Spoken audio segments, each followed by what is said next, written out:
बाबू हम बताए थे जो है लोकतंत्र में सत्ता में साझेदारी, ठीक है। हम ये बताए थे आपको जब 10th क्लास में फर्स्ट नंबर चैप्टर है राजनीतिक शास्त्र का, तो फर्स्ट नंबर जब नागरिक शास्त्र भी इसी को बोलते हैं, ठीक है। राजनीतिक शास्त्र को ही क्या बोला जाता है, दूसरे नाम है नागरिक शास्त्र भी बोला जाता है। तब नागरिक शास्त्र के बारे में बताए थे कि नागरिक शास्त्र किसे कहते हैं। तो नागरिक शास्त्र देख लीजिए, कह रहा है यह एक ऐसी विषय होती है जो कि हम सभी को एक अच्छी नागरिकता का अध्ययन कराता है। कह रहा है कि यह एक ऐसी है जो हमारी एक अच्छी नागरिकता को क्या कराता है, अध्ययन कराता है। क्या कराता है बाबू, अध्ययन कराता है। उसे मौलिक अधिकार और मौलिक कर्तव्य का भी ज्ञान कराता है। क्या कराता है, मौलिक अधिकार और मौलिक कर्तव्य का भी क्या कराता है, ज्ञान कराता है। नागरिक शास्त्र कहता है, नागरिक शास्त्र का पिता अरस्तु को कहा जाता है। यानी कि हम लोग के राजनीतिक शास्त्र जो है, राजनीतिक शास्त्र के पिता किन्हें कहा जाता है, अरस्तु को कहा जाता है। किन्हें कहा जाता है, अरस्तु को, जो यूनान के निवासी। अरस्तु कहाँ के रहने वाले थे, यूनान के रहने वाले थे, याद रखिएगा। आगे देखिए, लोकतंत्र क्या है, बताया गया है लोकतंत्र को ही जनतंत्र कहा जाता है। क्या कहा जाता है, लोकतंत्र को जनतंत्र कहा जाता है। आपको पता होगा कि लोकतंत्र को ही जनतंत्र कहते हैं। तो जनतंत्र में आपको बताया जा रहा है, इसमें देख लीजिए कि यह कह रहा है, यह ग्रीक भाषा के दो शब्दों से मिलकर बने हैं, डेमोस प्लस क्रेसिया। डेमोस का अर्थ होता है बाबू, डेमोस का होता है जनता, डेमोस में क्या होता है, जनता, और क्रेसिया माने शासन, यानी अर्थात कह रहा है जनता का शासन। किसका शासन, जनता का शासन। कह रहा है लोकतंत्र में प्रत्येक जनता की अहम भागीदारी होती है। सभी को क्या होता है, एक अहम भागीदारी होती है, ठीक है। सभी का एक भूमिका होता है जो समाज में रहते हैं, ठीक है। उसके बाद हम चलते हैं अमेरिका में, जो अब्राहम, क्या बताया, अमेरिका के भूतपूर्व राष्ट्रपति जो है अब्राहम लिंकन जी हैं। कौन है, अब्राहम लिंकन, जो जनता के लिए, कह रहा जनता का और जनता के द्वारा चुने गए शासन को, कह रहा जनता के लिए, जनता के द्वारा चुने गए शासन को लोकतंत्र कहा जाता है। क्या कहा जाता है, यानी जनता को ही हम लोग चुनते हैं, जनता द्वारा चुने गए, ठीक है। यानी कि हम लोग ये अपने आप में को क्या करते हैं, चुन लेते हैं एक व्यक्ति को, उसी को क्या कहते हैं, जनता को क्या कहते हैं, उसको लोकतंत्र कहा जाता है। यानी कि आगे चलिए, कह रहा है जनमत पर आधारित होता है, जन पर आधारित हो जाता है। हम बताए थे कि जन पर किस तरीका से आधार हो जाता है। आगे चलते हैं हम,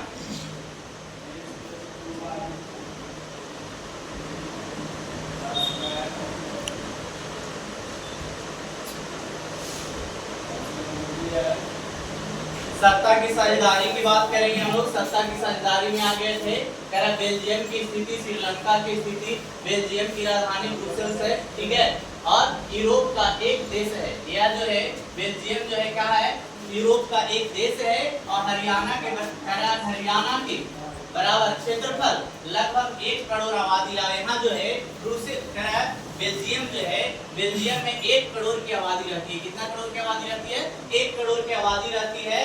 कह रहा है जातीय बनावट है यहाँ, जातीय बनावट, यानी कि जात के आधार पे बांटा गया है। बापू यहाँ देख लीजिए 59% जो है डच भाषी है, जो फ्लेमिंग्स इलाके में रहता, कौन सा, फ्लेमिंग्स इलाके में, और कह रहा है कि 40% फ्रेंच भाषी है जो बेल्जियम इलाका में, ठीक है। यानी कि फ्लेमिंग्स इलाका में डच बोलने वाले रहते हैं, और कह रहा है बेल्जिया इलाका में फ्रेंच बोलने वाले रहते हैं। इसमें बताया जाता है कि 1% जो है वहाँ जो बेल्जियम में जर्मन भाषी, यानी कि 1% जो है जर्मन भाषी बोलता है। क्या बोलता है, जर्मन भाषी बोलता है।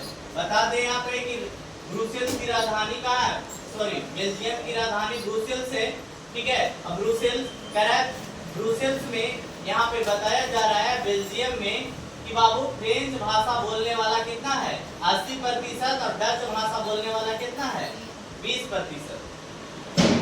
अब देख लीजिए आगे, इसमें बताया जा रहा है, इसमें आगे कहता है कि बेल्जियम में सत्ता की साझेदारी की बात करता है। तो बेल्जियम में सत्ता की साझेदारी का क्षेत्रीय अंतर और सांस्कृतिक विविधता को स्वीकारा जाता है। कह रहा है क्षेत्रीय अंतर बताया जाता है और संस्कृति विविधता को क्या किया जाता है, संस्कृति विविधता को स्वीकारा जाता है, यानी स्वीकार कर लिया जाता है। इसमें कह रहा है 1970 और 1993 के बीच संविधान में 4 बार संशोधन किया गया था। यानी 1970 से 1993 के बीच कितने बार संशोधन किया गया था?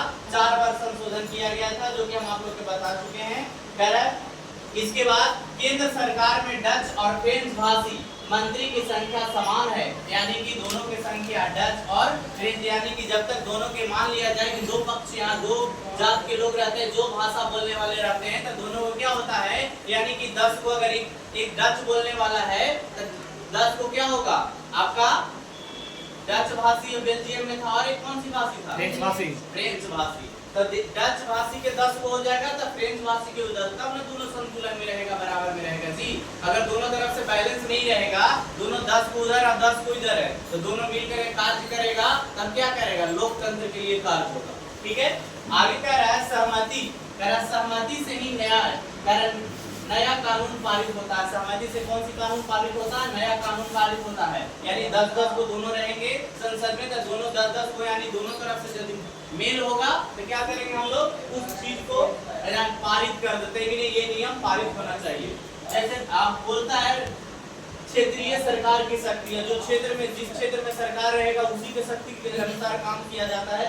आप लोग देखिए राजधानी ब्रुसेल्स में अलग अलग सरकार दोनों समूहों का समान प्रतिनिधित्व करता है, यानी कि अलग अलग सरकार होती है और दोनों समूहों में क्या करती है? बराबर हक देती है। इसमें कह रहा है केंद्र और राज्य सरकार के अलावा तीसरे स्तर की सरकार का गठन समुदायी सरकार होता है। कह रहे केंद्र और राज्य सरकार के अलावा तीसरा सरकार जो है समुदायी संसाधन, समुदायी सरकार जिसको बोलते हैं, यानी कि अगर केंद्र सरकार और राज्य सरकार नहीं करता है, उसको क्या करता है? समुदाय के लोग मिलकर के करते हैं, उसे समुदायी सरकार बोला जाता है।